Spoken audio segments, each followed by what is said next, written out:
Hello everyone, how you all doing? It is I, the Fable of Fables, your new best friend. Thank you, Jolty the Fruit Bat 21 for recommending for this week's recommendation. It's not even a week. For the recommendation of the aerial bots. I actually saw this is my first time learning about them. I do read the current Skybound comic run of Transformers, and the aerial bots were in the latest issue, where Optimus said he had them built for the war to help combat eh, the forces of the Decepticons, but they have the softest sparks ever, and I actually have been wanting to learn about them. So thank you for recommending them, bud. Let's start. This week we're looking at the history of the high-flying Autobot aces of the air. These are the basics on the Aerialbots. The toys that would become the original Aerialbots were designed for the Japanese toy line Diaclone. However, Diaclone wound up being cancelled before the figures could be released, and they instead became part of the Transformers toy line, hitting shelves in 1986. The Aerialbots were the first Autobot combiner team. 5 jet robots able to merge into one giant super robot. That's kind of cool, the actually. Was made up of the reckless, fun-loving F-15 Eagle Air Raid, reconnaissance specialist Fireflight, and F-4 Phantom II, whose tendency to daydream made him a dangerously distracted flyer. F-16A Fighting Falcon Skydive, the team strategist who preferred reading about aerial warfare to taking part in it. Slingshot, a Sea Harrier unpopular with his teammates due to his constant bragging, which was his way of covering up his own insecurities. And Silverbolt, a brave, determined Concorde who suffered from a crippling fear of heights, who was appointed team leader by Optimus Prime. Oh, that actually reminds me. That's actually a thing that happened in the comic. He literally said it's kind of ironic that he still has a fear of heights even though he's a flyer. Hope that the responsibility would help him overcome his phobia. The 5 combined to form Superion, a single-minded warrior dedicated to the destruction of the Decepticons above all else.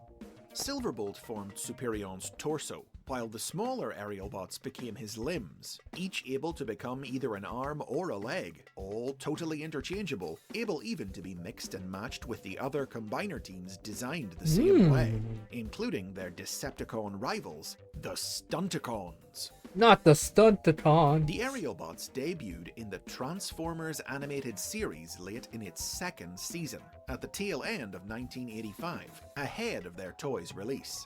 They were constructed by the Autobots in response to the Decepticons' creation of the Stunticons, built out of ancient aircraft on Cybertron and given life by the megacomputer Vector Sigma.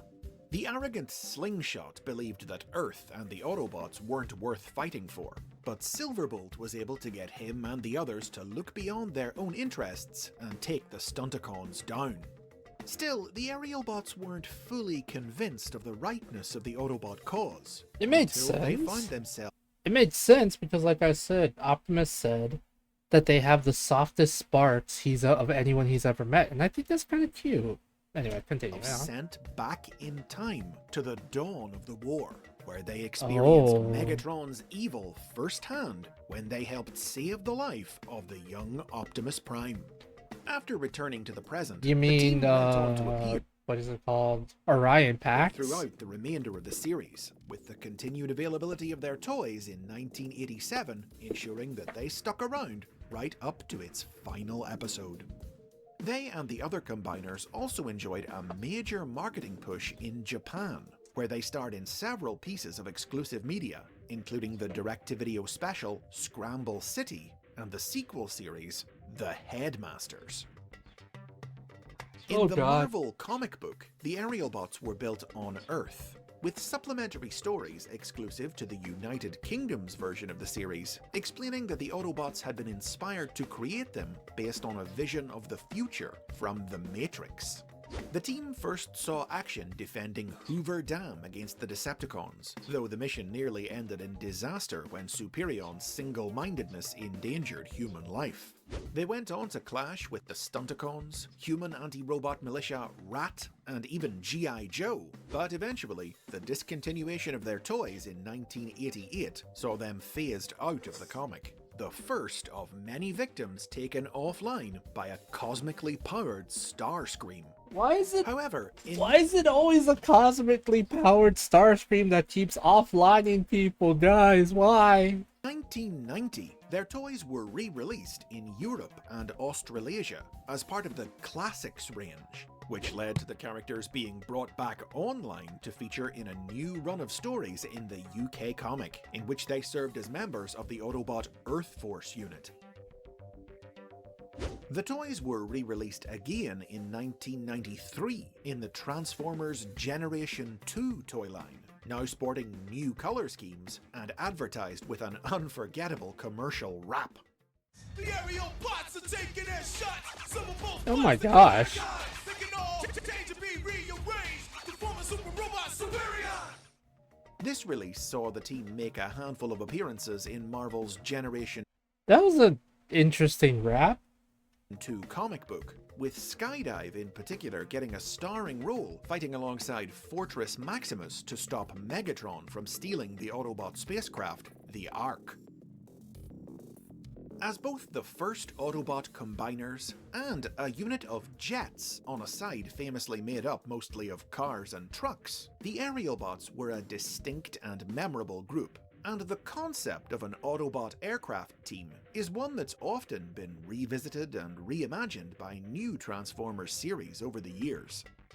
2004's Transformers Energon, for instance, featured the Air Team, made up of stealth plane Stormjet, A-10 Thunderbolts, Sky Shadow, and Terradive, and I don't tactical remember fighters them, to be Dreadshot honest. and Windrazor, who combined in the same interchangeable style as the original Aerialbots to form Superion Maximus. Rather than individual robots, though, the Energon cartoon presented these 5 as simply being parts of Superion, all controlled by his singular intelligence. Superion Maximus was one of 4 combiners from Cybertron's ancient past, who long ago entered stasis together to stand guard over a subterranean reservoir of super energon. Though Interesting. awakened in the present day by Megatron, unlike the other Guardians, Superion Maximus refused to follow the Decepticon leader, and joined up with the Autobots to thwart the villain's ambitions. In 2009, the Energon toys were recolored to create a new version of the Aerialbots for the live-action movie universe, released as part of the Revenge of the Fallen toy line. This incarnation of the team shared the names and personalities of the original Aerialbots, with one exception. Hasbro had lost the trademark on the name Slingshot in the intervening years, and so replaced him with a new character, the small but fierce Air Razor. The Aerialbots also featured in the movie series tie-in video games, which expanded their ranks beyond a small 5-man combiner team and turned them into an endless army of mass-produced Autobot flyers who served as generic enemies in the game's Decepticon levels. That's kind of... This idea carried over into 2010's War for Cybertron video game, which presented the Aerialbots as the Autobot counterparts of the Decepticons' famous jet legions, the Seekers, and also placed Silverbolt and Air Raid at the player's control for a mission to take down the Decepticon space station, Trypticon. Now, these are Trypticon. just some of the most prominent different takes on the Aerialbots. Various other interpretations of the team and its members have appeared in other toy lines over the years, and the original Aerialbots have continued to appear in comics and games. In the early 2000s, the team enjoyed a particularly significant role in Dreamwave Productions' first comic book miniseries, sacrificing their lives to save San Francisco Oh from a nuclear strike. no! At times, Superior individual Online. members of the team have received standalone, non-combining toys, reimagining them with new aircraft forms. And their names have also often been reused, given to new characters with flying alternate modes, unconnected to the originals.